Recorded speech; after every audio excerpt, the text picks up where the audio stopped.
Hey guys, and welcome to my 1 to 99 and 120 farming guide for 2018. Now before I start this guide off, I just want to mention, if you're looking for something specific, all the timestamps will be in the description below. This guide contains the useful items, the leveling methods through the herb patch, tree runs and fruit tree runs, farming experience with combat, and the other methods of training farming, like warbands.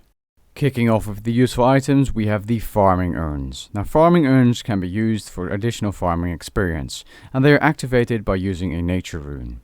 Farming urns are filled by gaining farming experience by either planting or harvesting your crops, whether that be herbs or something else. Urns cannot be used with seedicide, meaning that if you're using seedicide for farming experience, your farming urns will not fill up. I highly recommend you use farming urns for tree runs, especially if you're doing use plus. Next up we have the Scroll of Life, costing 10,000 Dungeoneering tokens.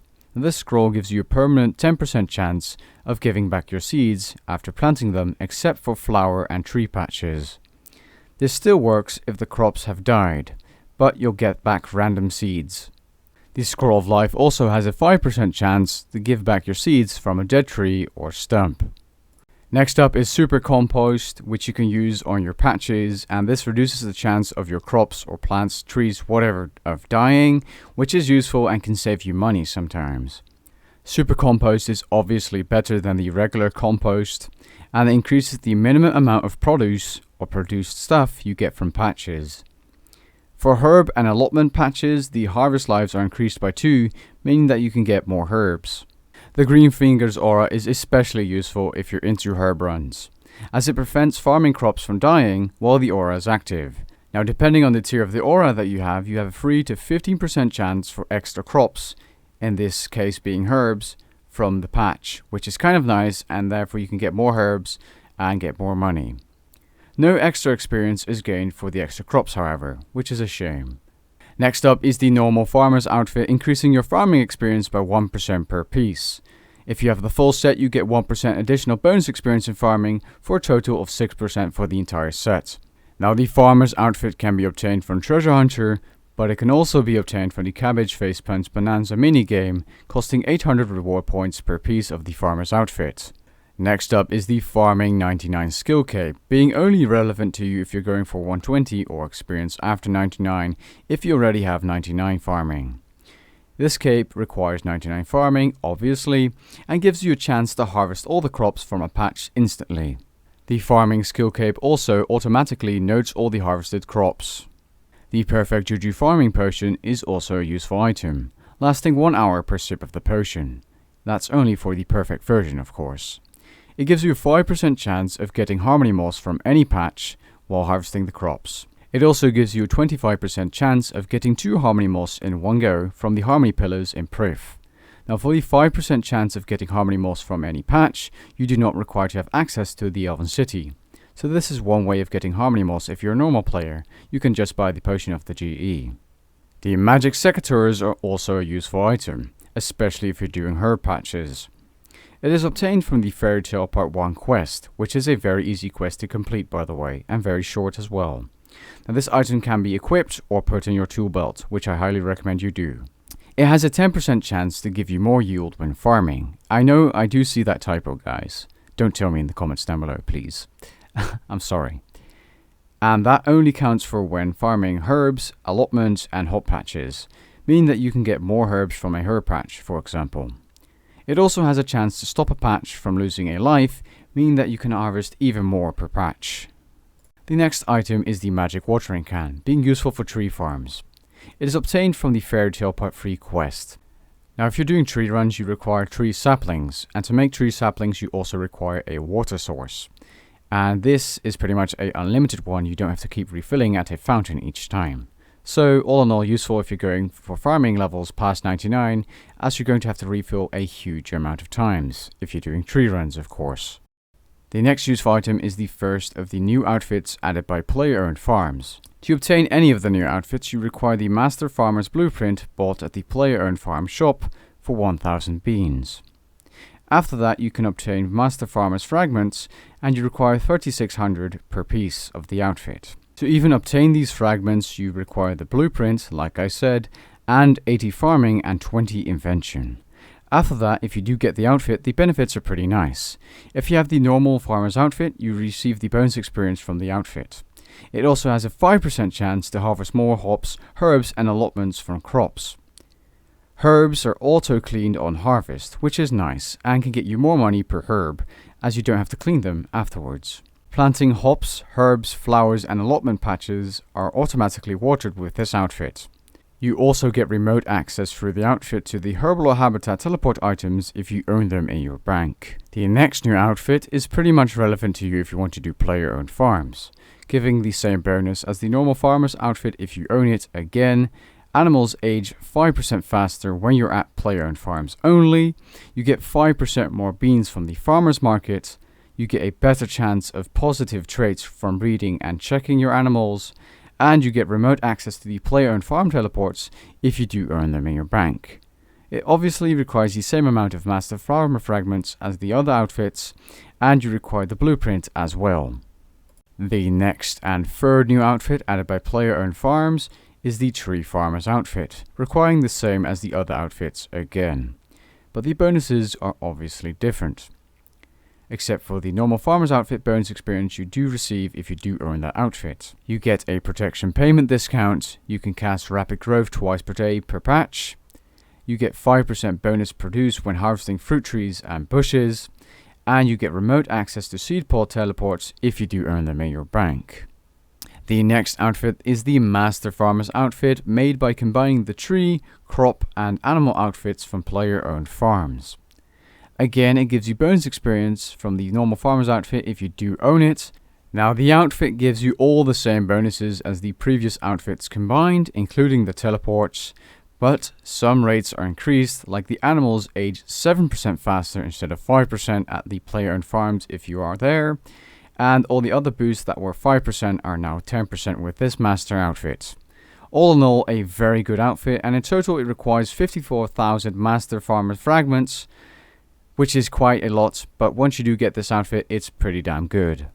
Now, the other useful items I did not want to list separately are the ones you see on screen now. They're useful for teleports or running, for herb patches or tree runs. The Falador Shield 2 or higher, doesn't matter, but you at least require Falador Shield 2, gives you a 10% increased experience rate when farming from the farming patch in Falador. The Explorer's Ring 3 or higher gives you unlimited teleports to the Falador farm patch. The combined catalyst fragment obtained from the Sliska's endgame gives you a little bonus when you're farming dead herbs. The Wilderness Sword is useful for getting to the Wilderness patch as it gives you unlimited teleports. The Giant End Familiar gives you a boost when harvesting from fruit trees, bushes, and some other stuff in terms of produce, meaning that you get more from the herb patch. And the modified Farmer's Hat, made with the Farmer's Hat add-on on the normal Farmer's Hat, gives you free daily teleports to the Mauritania farming patch a day. I just wanted to add in this little quest section for the people that are interested in how much farming experience you can get from some of the RuneScape free quests. All the quests that give you farming experience are on screen now. The required farming level for the quest is also on screen. The last thing I want to mention is the Cabbage Face Punch Bonanza minigame, which has some nice farming rewards. The Farmer's outfit, costing 800 reward points per piece, like mentioned before, can be obtained from this minigame. You can also get farming bonus experience, which is pretty nice if you're going for a higher level. Now, at level 99, that's 73 bonus experience per reward point, level 70, 59.9, level 50, 37.3, and at level 20, I just thought I added in anyway, 15.4 bonus experience per reward point. So in my opinion, after level 50, it's worth using your reward points on farming bonus experience. You can also buy the Cedar Side from the reward shop for 2200 reward points. You can use the Cedar Side to AFK farming experience in combat. I will be covering this later in the guide. Levels 1 to 15, you're going to be doing allotment patches. There are 8 in-game, and I'll show you the locations and the fastest way to get there in just a second. Now, you want to be doing 3 seeds per patch, as you require 3 seeds per patch. So for potatoes, that will require you 3 seeds, or 3 potato seeds, for the patch to be filled. Levels 1 to 5, you're going to be doing potatoes. They take 40 minutes to grow, and the payment is on screen for the farmer, but it would not pay the farmer to protect your crops, as it's literally a waste of money. Levels 5 to 7 you're going to be doing onions, which also take 40 minutes to grow. Then from levels 7 to 12 cabbages, and from levels 12 to 15 tomatoes. Now alternatively, for levels 1 to 15 you can also pick flax, or from level 9 on you can get the Divine Herb Patch 1 and farm some herbs from that for good experience as well. It's all up to you. I will now be showing you the farming patch locations. Now from levels 15 to 99 and beyond you want to be doing tree runs, as they're very good experience, but sometimes they can cost a little GP. Now there are 6 tree patches in game, which I'll show you in just a second, and you have to plant 1 sapling per patch. Now the way you make a tree sapling is by adding a seed to a plant pot filled with earth. Then you want to add water to it with a watering can, and then you want to wait. You can alternatively even put it in your bank until it turns into a sapling, which is ready to be planted. This can take a few minutes. Now, I do not recommend using payment on the following trees: the oak trees, willow trees, maple trees, and even the yew trees. Now, I only recommend doing them on the magic trees, as the magic trees are very expensive, the seeds I mean, and if they do die, it's going to be a shame and a loss of money, and for the lower level trees, it doesn't really matter as much, and your trees don't die as often anyway. Just so you know. Anyways, from levels 15 to 30, you're going to be doing oak trees, requiring 160 minutes to grow. The payment is on screen. Levels 30 to 45, willow trees, requiring 240 minutes to grow. Levels 45 to 60, maple trees, requiring 320 minutes to grow. Now from level 60 on, it gets interesting. If you want a cheaper way of doing tree runs, do yew trees. From level 60 beyond, requiring 400 minutes to grow. Now at level 75, you can do magic trees, which are quite expensive as seen on screen, but that is the GP per XP only with the payment. If you do not pay the farmer, the GP per XP is half of what you see on screen for the yew and magic tree. Now from levels 27 on you can also do fruit trees, and there are 7 fruit tree patches in game. And you also require a fruit tree sapling per patch. Now personally I would just stick to normal trees until you're a high level, until you can do like the palm trees, which are expensive, and if you don't want to spend too much money then just ignore the fruit trees. Unless you're doing them at a lower level, the orange and banana trees are a bit of profit, but not that much. And personally, waiting 16 hours for them to grow and, checking every day can be quite annoying for the amount of profit or loss you're having. And the farming experience is meh until you get to the higher levels. That's just my opinion though. You can always do these and maximize your farming experience per day. And if you want to get to 99 farming or beyond faster, then I definitely recommend doing them. Anyways, I do not want to make the guide too long, so if you're interested in this, please pause the video now. Now for levels 72 plus, you can also do the other or special trees. Now at level 72, that's the coal quat tree, taking 21.5 hours to grow, and the payment to the farmer is a poison ivy berries. I'll show you all the locations after this section, by the way. At level 90 farming, you can do elder trees, which take a whopping 70 hours to grow, and the payment is 25 mochella mushrooms. At level 83 you can do the spirit trees. Now these seeds can only be obtained through a few methods like the bird nests or the ganodermic creatures. They drop them and they take 58.67 hours to grow, and the payment is 5 monkey nuts, 1 monkey bar and 1 ground tooth. Now at level 94 you can do the crystal tree if you've got a crystal acorn drop, which is a rare drop from some creatures like the crystal shapeshifters, implings and the elven guards, which you can do on the slayer task. Now once you do have this acorn, you can plant the tree in Prif, like I'll show you in the video, the patch location I mean, and you get an instant grow to the full size of the tree and 50,000 farming experience. Now every day you can check on the tree and get 15k farming experience. It isn't much, but it does add up and it's minimal effort each day. At level 9 and beyond you can also do herb runs. Now they aren't amazing experience for farming, but they can be quite some good profit for minimal effort. Now there are 4 to 6 patches in game depending on how many quests you have completed, as you need some specific quests like Plague's End for example for some of the herb patches. Now for each herb patch you only require 1 seed per patch. Now you can see a big piece of information on screen, a picture from the wiki with the prices and experience and stuff, and I'll show you guys the herb patch locations, but a full herb run might be useful to you if you're interested in this.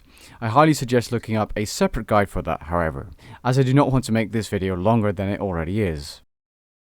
This is a patch location with 2 allotment patches, 1 herb patch and 1 flower patch. The easiest way to get here is by using the cabbage port thing on your explorer's ring or the Draenor lodestone. The next location has 2 allotment patches, 1 flower patch and 1 herb patch. The easiest way to get here is by using the fairy ring, the lodestone to Canifis or the modified farmer's hat, which gives you free teleport to this location daily. The next patch location is in Cafferby. The easiest way to get here is by using the lodestone to Cafferby. There's 2 allotment patches, 1 flower patch and again 1 herb patch. The next patch location is located close to the player-owned farms, being 2 allotment patches, 1 flower patch and 1 herb. The easiest way to get here is by using the lodestone to Ardoing. This is a potato-only patch found in Taverley. The easiest way to get here is by using the Taverley lodestone teleport. As for the other herb-only patches, you want to be looking in the description for the full herb farming guide. This is the first tree patch. The easiest way to get here is by teleporting to the Lumbridge lodestone. The next tree patch is found in Varrock, and the easiest way to get here is by using the Grand Tree teleport, a Varrock teleport tab, or the Varrock lodestone and then running north. The next tree patch location is in Falador Park, and the easiest way to get there is by using a Falador teleport tab or the lodestone to Falador. The next tree patch location is in Taverley, and the easiest way to get here is by using the Taverley lodestone. I highly recommend you get some Viswax and get yourself some fast or quick teleports for all these lodestone teleports for tree runs, by the way. The next tree patch location is located in Elf City, and obviously you require Elf City unlocked to have this one. You can get here by using the Prif lodestone or by using the Crystal teleport seed. The last normal tree patch is located in the Gnome Stronghold, and the easiest way to get here is by using the Spirit Trees, the Grand Seed Pod, or the Gnome Glider. As for the fruit tree patches, the first is at the Gnome Stronghold again. The easiest way to get here is by walking there from the Eagle's Peak, using the Spirit Trees, Gnome Gliders, or a Grand Tree Seed Pod. The next tree location for the fruit trees is in the east of Cafferby, and the easiest way to get here is by using the Cafferby lodestone teleport. The next fruit tree location is west of the Tree Gnome Village maze, and the easiest way to get here is by using the Yanil lodestone or by using the Spirit Trees. The next fruit tree location is north of Brimhaven, and the easiest way to get here is by using the Karamja lodestone. The next fruit tree location is in Ileta or something, the Elven place, and the easiest way to get there is by using the Crystal teleport seed, Terrawin quiver, or the Terrawin lodestone. The next fruit tree location is in the Herbal habitat, and the easiest way to get here is by using the Slayer cape. Otherwise you'll have to walk here. Honestly, if I were you, I just wouldn't bother with this location. The next fruit tree location and the last is located in the Maellir clan, and the easiest way to get here is by using the Prif lodestone. The Kalkut tree location is in the north of Taibo One Eye, and the easiest way to get here is by using the Karamja lodestone. The Elder Tree is located in Prif in the Crywis district, and the easiest way to get here is by using the Crystal Teleport Seed or the lodestone to Elf City. The Crystal Tree is located very close to the Prif lodestone. To end off this guide, I just want to mention the other ways of training farming. The first being warbands, which is amazing for farming experience. Now this is a dangerous wilderness D&D, and you can do it every 7 hours, and you can loot up to 3 camps, aka 75 supplies a day, but this can be quite tricky if you're alone, so I highly suggest you do this in a friend's chat, because otherwise it might be annoying. Now you can get up to 360k farming experience at level 99 farming, which is insane as it only takes around 10 minutes to loot 3 camps, if you're in a good friend chat of course. Now another way to train farming is through combat using the seed assigned item, also obtained from the Cabbage Face Punch Bonanza minigame. Now for this method you actually do require 74 farming to be at least a bit efficient and get decent experience rates, and there are a few monsters you can train with seed assign at. Now I personally love Turoths as they do not have a high quest requirement or lots of quests that you need to do to access them compared to like Fires. But if you do have the quest complete for the Vyres, they are actually better, as you also get fire making, prayer experience, and a lot of money. Now the 3 good monsters are Vyres, Turoths, and Aquanites. I personally only have a guide on the Turoths, as I do think they are the best for farming experience, and with the magic setup as in my guide, which I'll link in the description below, you can get 250k farming experience per hour. And at low levels, I'd say around 200k farming experience per hour. And you also get some decent money if you're using a spring cleaner, and you get some decent magic experience too, or defense, depending on what you put your experience in, of course. Now I personally recommend training farming through combat, as you can make money opposed to losing money through trees, and it's AFK, and you can get way more than 1 million farming experience a day, which is very, very nice. Another way of getting some herbal experience is by making the divine herb patches each day or gathering from other people's herb patches. They require 12, 51 and 82 divination depending on which herb patch you're doing for 1, 2 and 3. Patch number 1 gives you herbs from level 9 to 39. Patch number 2 gives you herbs from level 44 to 62. And herb patch 3 gives you herbs from level 67 to 91. These can be a nice addition of experience and money per day, and I just thought I'd mention them into this guide. Another good thing for farming experience is the Gooby supply runs, which don't take very long at all. You can do these every 12 hours, but you can only loot up to 10 supply crates a day, and 10 supply crates will get you 48.5k farming experience at 99 farming. You can also train farming through foraging on the Ark, which is obviously done on the Ark. Now you can do runberry bushes at level 86 farming for 30,000 farming experience per hour, which is awful of course, on the Goshima and Tuai Light Island. And you can also do mushroom clusters at level 94 farming for 50,000 farming experience per hour on the Uncharted Isles, sorry. Anyways, I thought I'd mention this in the farming guide, and yeah, I hope you guys appreciated that for some reason. Now player-owned farms can also be done for farming experience, and you can make a decent bit of money at this point in time. I do not know if that's going to be the same in the future, however. Anyways, I did not want to include a full player-owned farms guide in this video, as it would be very long and very detailed, and I might make a separate guide myself on it someday. Until then, I'll leave a player-owned farms guide in the description below. Anyways, if you did enjoy the guide, leave a like down below, and maybe even consider subscribing, and I'll catch you guys later. Peace. When you're feeling down on your luck, you're tired and stuck, enough is enough, you gotta pick yourself up. Cause life gets hard, it might leave scars, could tear you apart if you let it be smart, yeah. You wanna be just like the stars.